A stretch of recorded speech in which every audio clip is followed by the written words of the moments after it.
Hello friends, അസ്സാം വലൈക്കും. ഉമ്മ ബ്ലോഗിലേക്ക് എല്ലാവർക്കും സ്വാഗതം. എന്താണ് എല്ലാവരുടെ വിശേഷം? സുഖമല്ലേ എല്ലാവർക്കും? ഞാനിന്ന് വന്നിട്ടുള്ളത് ഒരു പുളിയിഞ്ചിയുടെ റെസിപ്പി വീഡിയോ ആയിട്ടാണ് കേട്ടോ. അപ്പോൾ നമുക്ക് എങ്ങനെയാണ് അത് ഉണ്ടാക്കുന്നതെന്ന് കാണാം അല്ലേ.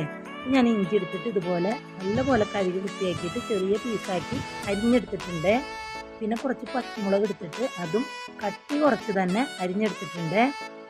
പിന്നെ ഒരു സബോള എടുത്തിട്ട് അതും കട്ടി കുറച്ച് അരിഞ്ഞെടുത്തിട്ടുണ്ട്. പിന്നെ വെളുത്തുള്ളി, ഈത്തപ്പഴം എൻ്റെ കയ്യിലുണ്ടായിരുന്നത് കൊണ്ട് എടുത്തതാണ്, നിർബന്ധമൊന്നുമില്ല കേട്ടോ. പിന്നെ പുളി കഴുകി വെള്ളത്തിലിട്ടിട്ട് തിരുമ്പി പിഴിഞ്ഞ് അരിച്ചെടുക്കണേ. പിന്നെ 2 കഷ്ണം ശർക്കരയും കൂടി ഞാൻ എടുത്തിട്ടുണ്ട്. പിന്നെ 2.5 ടീസ്പൂൺ മുളക് പൊടി എടുത്തിട്ടുണ്ട്. ചെറിയ ടീസ്പൂണിലാണ് ഞാൻ എടുത്തിട്ടുള്ളത്. അത് നമ്മൾ ഇഞ്ചിയും പച്ചമുളകിനൊക്കെ എരിവുണ്ടല്ലോ, അതുകൊണ്ടാണ് ഞാൻ ചെറിയ ടീസ്പൂണിൽ എടുത്തത്.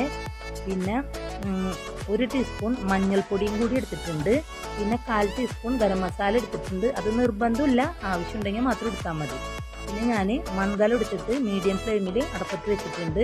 ഇതിലേക്ക് വെളിച്ചെണ്ണ ഒഴിച്ചിട്ട് വെളിച്ചെണ്ണ നല്ലപോലെ തിളച്ച് വന്നപ്പോൾ ആ ഇഞ്ചിയില്ലേ അരിഞ്ഞു വെച്ച അതും കൂടി ഇട്ടിട്ടുണ്ട്. നല്ലപോലെ തന്നെ ഇളക്കി കൊടുക്കണേ. ഇഞ്ചിയുടെ പച്ചപ്പൊക്കെ ഒന്ന് പോയി നല്ലൊരു ബ്രൗൺ കളർ ആകുന്ന വരെ ഇളക്കി കൊടുക്കണേ. അപ്പം ഇപ്പം നമ്മളുടെ ഇഞ്ചി ഒരുവിധം ബ്രൗൺ കളർ ആയിട്ടുണ്ട്. അതിലേക്ക് നമുക്ക് വെളുത്തുള്ളി ഇട്ട് കൊടുക്കാം. എന്നിട്ട് വെളുത്തുള്ളി നന്നായിട്ട് തന്നെ മൂത്ത് വരണം കേട്ടോ. അപ്പം അതിലേക്ക് നമുക്ക് സബോള ഇട്ട് കൊടുക്കാം. സബോളയും ഇഞ്ചിയും വെളുത്തുള്ളിയും കൂടി നല്ലപോലെ തന്നെ മൂത്ത് വരണേ.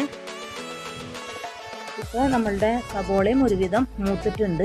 അപ്പോൾ അതിലേക്ക് അരിഞ്ഞു വെച്ച പച്ചമുളകും കുറച്ച് വേപ്പിലയും കൂടി ഞാൻ ഇടുന്നുണ്ട് കേട്ടോ.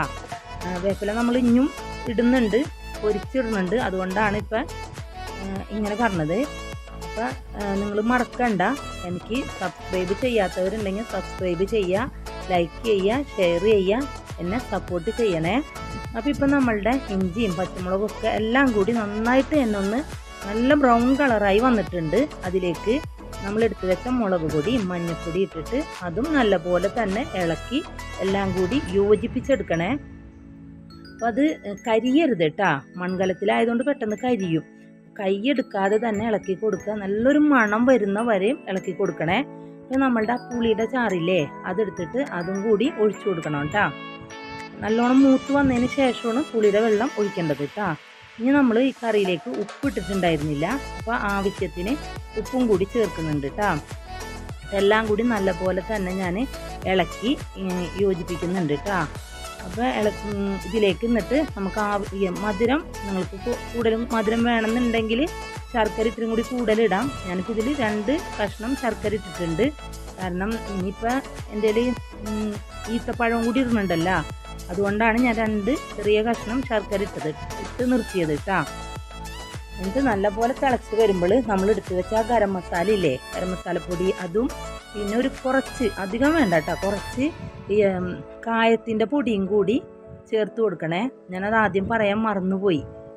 അപ്പോൾ കായത്തിൻ്റെ പൊടിയും ചേർത്തിട്ടുണ്ട് നമ്മൾ. എന്നിട്ട് അതൊന്ന് പിന്നെ ഒന്ന് അടച്ച് മൂടി വെക്കണം കേട്ടോ.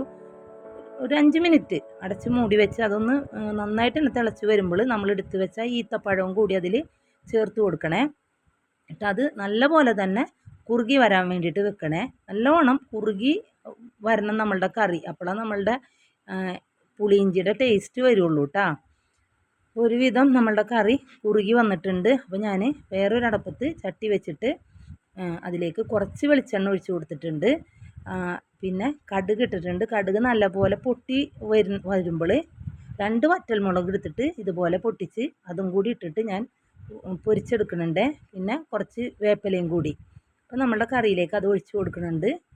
അപ്പോൾ നല്ല ടേസ്റ്റി ആയിട്ടുള്ള പുളിയിഞ്ചി ഇവിടെ റെഡി ആയിട്ടുണ്ട്. നിങ്ങളെല്ലാവരും വീട്ടിൽ ചെയ്ത് നോക്കണം. എന്നിട്ട് ഇതിൻ്റെ അഭിപ്രായം എന്നെ അറിയിക്കുകയും വേണം. ഇനി അടുത്തൊരു വീഡിയോ ആയിട്ട് ഞാൻ വരുന്നതാണ് ഇൻഷാ അല്ലാ. അസ്സലാമു അലൈക്കും.